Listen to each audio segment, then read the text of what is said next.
we go. Charles, I thought I told you everything you needed to know. No, it's all right, Mike. Show gas. Well, I'll handle the big boy We here. want your support for that, right? Exactly. Yeah.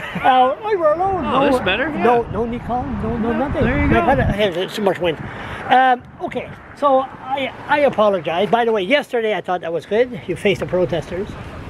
Well, we have a need to work together to find solutions, right? It's not as simple as what maybe it seems on the surface, but you know, one of the big issues, Charles, that I learned here over the last few months is over the next 10 years, we'll lose a third of our workforce to retirement, and we're not going to have a shortage of jobs. We're going to have a shortage of people, and so finding ways in every sector, everywhere we look, to say, okay, how are we going to do this differently to manage, because we're all getting older and we're going to have those demands, and so healthcare is certainly top of mind. I remember Brian Kenny when he was Minister of Special Care Homes. Yeah. They put a strong hand appointed him in 2008. They saw him right there.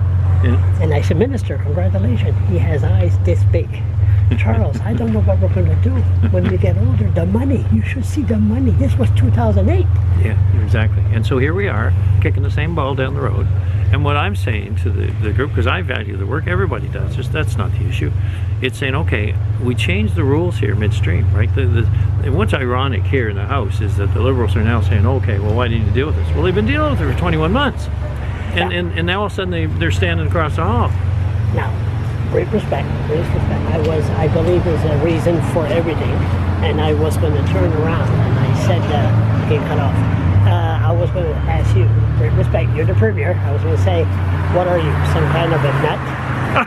That's what I was going to say. I was going to say, I know, but you know, it's me, right? Yeah. It does no anything. I was, but then. You mean, why am I doing this? Then I thought, yeah, that too.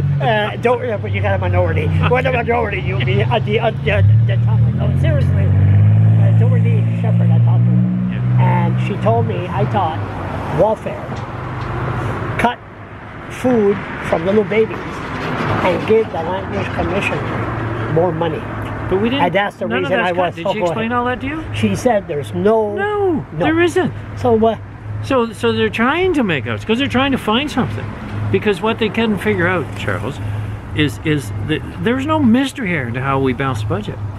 We just stopped spending money we didn't need to spend. I mean, the problem that we had with the Liberal government in the past is they just can't stop spending. They think they've got to just spend and spend and spend and tax and tax and tax. And we might look at the platform. They had $1.6 or $1.9 billion of new spending. Look at the throne speech. Throne speech was promised everything to everybody. And Lisa Harris stood in the House, and she was one of the less fortunate. But she's loud when she wants to be. Oh, she can but be. when you're in the opposition, and you can promise the world, but they don't mention language commissioner. No. $750 million, Yeah. but they never mention language commissioner. Yeah. Well, you know what our opportunity is there with the commissioner? Is to renew the mandate. And I've said to you, and I've said it many times, I think it's appalling that at this stage in our bilingual province that we graduate so few kids from our English system bilingual. And I mean, I'm like talking less than 10%.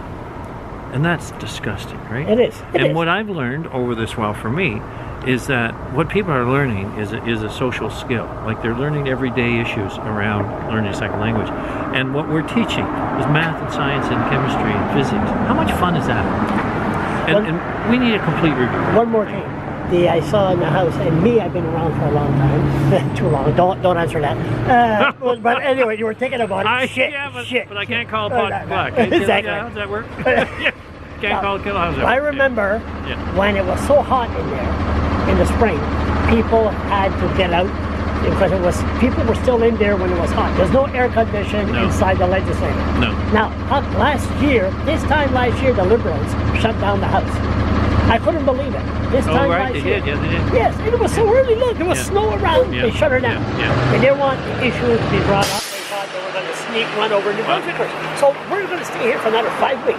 Oh yeah. How come we don't stay like the old days? Well, we did increase it, and I know David Doom was talking about that this morning. But they voted on it in the committee, right? They decided in the committee what they were going to do for sitting time. And if we have more issues to sit, that's fine. But to sit for the sake of sitting, I mean, I always people sometimes think the only time that we're working is when we're sitting in the legislature. That's not true. That's the time we're not working as much as we could be in some cases.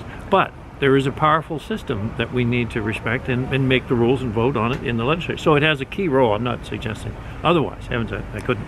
But we put in some horrendous hours outside the legislature. One more thing, and I promise. If you turn around, like you always told me, you didn't know nothing about the French. You were always traveling from Forest City to St. John. Forest City. Sad, So isn't you it? didn't know nothing about French. And your daughters enjoy Bouttouche. Oh, and yeah. you went up north. Oh, voila, new culture. Yes. Now you, with the new culture, is it the same thing with the less fortunate people with mental illness? Like, could I bring you for coffee one morning? You know, Charles, bring it you is. at King's Place, and I promise we'll have coffee. I'll shut up and make you listen and watch around. Well, if I went anywhere and you just were quiet, heavens, that would be a change, wouldn't it? I would be. I would be. Because How my job, bad is that? my job is to educate the premier. Well, fair enough. And you know, because you're right about what I've learned by exposure in all fronts. But it also is a challenge we have is our system is not finding ways to deliver results. I met with a group in Moncton a year back, a month or so ago, for mental health. And it was in relation to teenagers and you know, let's say kids in high school. And they said, I said, so what's the biggest problem? And they said anxiety, you know, the level of anxiety. Kids are not learning to cope with adversity. And the smallest things are setting kids off today that wasn't a problem before. And we've seen it, aren't we? And so you say, well, okay, well, what's the reason for that? You know, when you think of our schools, are we teaching kids to make decisions and to live with their decisions? Or are we... Education. Or are we covered up for them? People with ADHD, look, talk to them. Don't look at them and say, I don't think so. Yeah. I mean, sorry, flashback. Yeah. But this I one, knew that was a flashback. This right here. Yeah. David Alward was in there and say, Charles, have you met the new finance minister? I look at you and said, no hard feelings. No. But you know, well, that's you right. talk You to lived them. up to that. You talk to them. Yeah. You talk to them. Yeah. And people, like you said, mental illness. It's the challenge to communicate. And that's what you're saying. Yeah. Good job, buddy. All right. Keep up the good work, man. Thanks very much. Appreciate it. You're welcome. You see, I'm getting a hard time here. I know. Yeah. Well, Oh yeah. He's like that. you got big shoes. You can Oh no, we'll stay here, but it's a nice day. Thank you very much. Cigarette going up. No, we didn't raise taxes, maybe. Should raise smoke. It's about Think we should? $2 back. Really? Yeah, $2. it's I'll take that under advisement. Sure, How's that? Did I miss anything with this? Oh, I'm sure we could talk here half No, the day. but there's something good. Yeah. The good things. I'm not going to just be I mindless think, here. I think the people should get from the right. Look at all of the hype that was being said. Oh, we're going to cut this, don't cut that. You know, and so. Oh, well, I thought the sky was going to fall. Exactly. And what it is, it's a balanced approach to managing our future and to having people take part as we hit one success story after the next. And that's what we'll get. We'll get results, and people will see the results, and they don't need to pay more for it because we're already paying enough. And that's the focus. You keep on your fine communication. No bodyguards around. No Nicole. Nobody saying where's this. Nicole? Where is she? Yeah. She disappeared.